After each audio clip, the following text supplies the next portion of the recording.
Bonsoir à tous et bienvenue dans votre programme Food Guadabel. C'est un programme que vous retrouvez tous les mercredis à 18h15 sur Canal 10, donc en télé, également sur Facebook Live. Et vous pouvez également nous retrouver donc sur les réseaux de Food Guadabel, Instagram, Facebook, YouTube.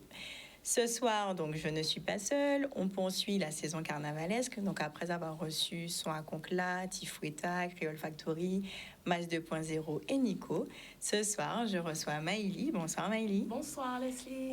Et bienvenue. Bonsoir. Et donc, je reçois également Isabelle. Bienvenue. Bonsoir, merci. Merci à vous. Alors, donc, ce soir, on va parler d'un sujet un peu différent. Parce que on va parler d'un sujet inclusif dans cette période de carnaval. Donc, je vais te laisser la parole, Isabelle, pour que tu puisses présenter la structure que vous venez représenter. Et ensuite, on va échanger un peu plus en profondeur avec Maëlie notamment. D'accord. Alors, vas-y, je te laisse la parole. Je me présente, je m'appelle Isabelle, je suis éducatrice spécialisée à l'Institut médico-éducatif Yona. On se situe à Bemao et c'est un établissement de la GSEA, Association guadeloupéenne de la sauvegarde de l'enfance à l'adulte. D'accord. Voilà. Alors, qu'est-ce que du coup propose cet IME? Qu'est-ce qu'un IME pour ceux qui ne connaissent pas? D'accord. Donc, un IME, c'est un établissement médico-social qui accueille des jeunes en situation de handicap de 6 ans à 20 ans. Moi, je travaille sur le pôle CIFPO, section d'initiation et de formation professionnelle, où on accompagne des adolescents vers la vie d'adulte. D'accord. Donc, vous les accompagnez en proposant quoi, par exemple? Déjà, un accompagnement pré-professionnel avec 2 ateliers techniques, un atelier espace vert, un atelier cuisine, des ateliers éducatifs et également une partie pédagogique avec l'enseignante qui est avec moi. D'accord. On va revenir vers toi, Maëlie. Juste, je voulais savoir, en termes de public et en termes de capacité d'accueil, comment ça se passe pour des dossiers, peut-être éventuellement. D'accord. Voilà, que tu puisses nous expliquer un peu. Donc, les jeunes ont une orientation MDPH. Ce sont des jeunes qui ont une déficience intellectuelle légère ou moyenne. On accueille également des jeunes avec des troubles du spectre autistique. Sur le pôle, on compte 16 jeunes. D'accord. Et le groupe est mixte. D'accord. Ok, très bien. Donc, c'est vrai qu'on a parlé d'enseignants, d'enseignement. Alors, Maëlie, toi, où tu interviens, à quel niveau, comment ça se passe? Alors, bonsoir. Moi, je suis professeure spécialisée. Moi, c'est le levier pédagogique, mais on travaille aussi de manière très transversale et pluridisciplinaire avec mes collègues. Donc, en fait, le levier pédagogique s'illustre surtout par la différenciation pédagogique. Ça veut dire que les enfants... certains professionnels vont parler de difficultés. Moi, on préfère parler de spécificité.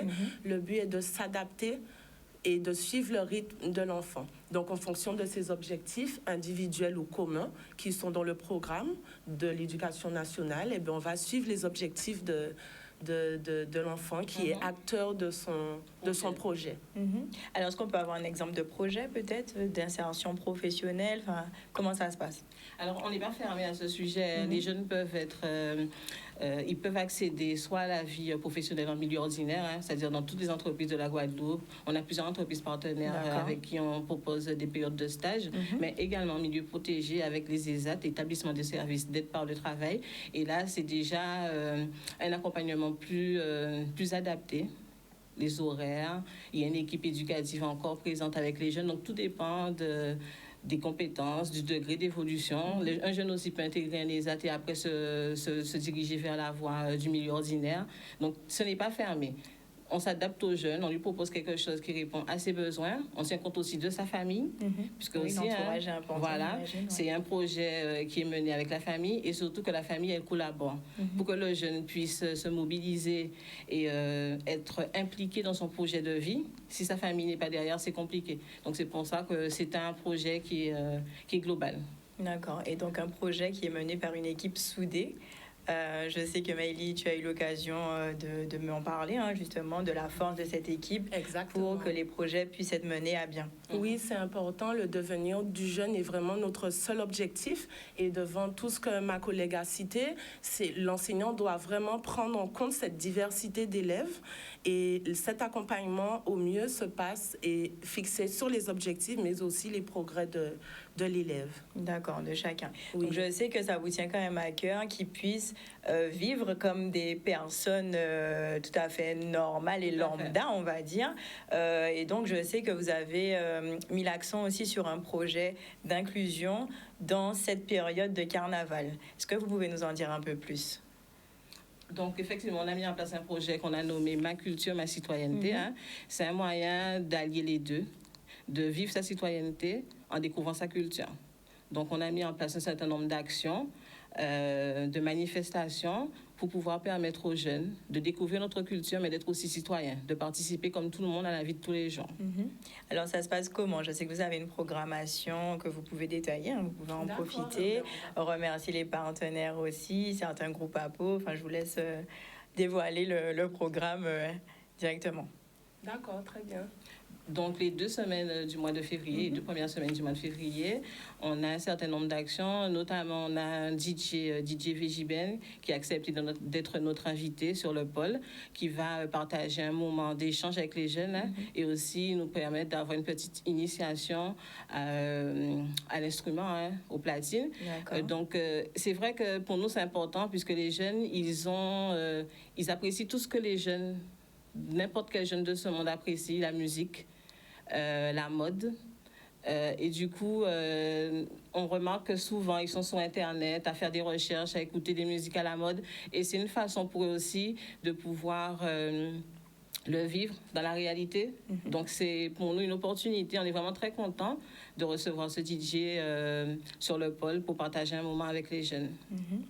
C'est un peu passer de la théorie à la pratique, en fait, puisque souvent, en fonction de ce qu'ils aiment, je peux l'amener aussi avec certaines notions. Je travaille beaucoup avec eux. Il y en a qui aiment nos chanteurs underground, Vegiben vient, ils sont contents. Donc, on a travaillé l'expression verbale, on a travaillé la motricité, on a travaillé les textes, on a travaillé l'expression écrite.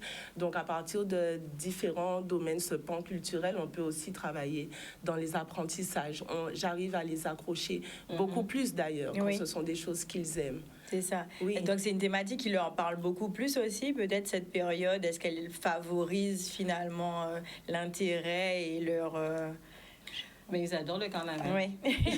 Comme tous enfants, ils sont très excités. Ils adorent le carnaval. Certains vont en famille le week-end assister aux différents défilés. Ils regardent des vidéos sur Internet. On a un petit moment de pause chaque jour où les jeunes mettent de la musique. Et c'est souvent des musiques de masse.